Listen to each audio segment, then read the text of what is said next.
Kapag anak na talaga natin ang nag-request, hindi tayo makatanggi. Favorite niya kasi ang creamy apritada. Kaya halika po, gawa tayo ng low carb creamy apritada. Magigisa lang po tayo ng sibuyas at bawang. At dahil naglo-low carb po tayo, out po sa atin ng tomato sauce. Pinalitan ko po ng natural na kamatis. Pero 2 piraso lamang po yan. Kaya pasok pa rin po. So nilagyan ko po ng asin pero hiniwa ko lamang na maliliit. Ayan. Bakit nga ba hindi pwede sa atin ng tomato sauce? Kasi nga po, karamihan ay merong sugar. So, ayan na po. Kailangan lang lutuin maigi yung kamatis. Yung manok po ay tsaka natin ilalagay.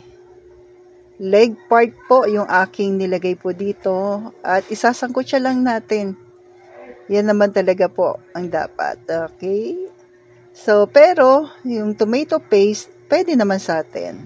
Check lang po yung ingredients, pero 1 tablespoon po ang aking nilagay dito sa 1 kilo po ng manok na tomato paste.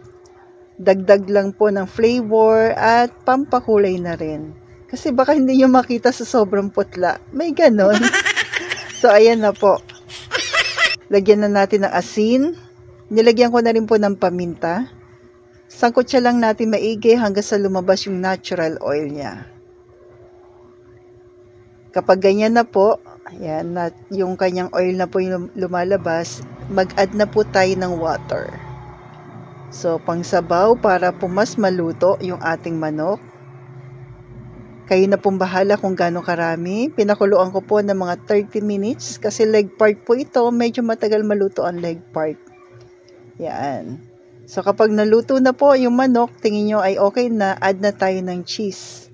Optional lamang po ito, pero pag sinabi kasing creamy, meron talagang cheese. Pero dapat pasok pa rin ang cheese na ilalagay natin.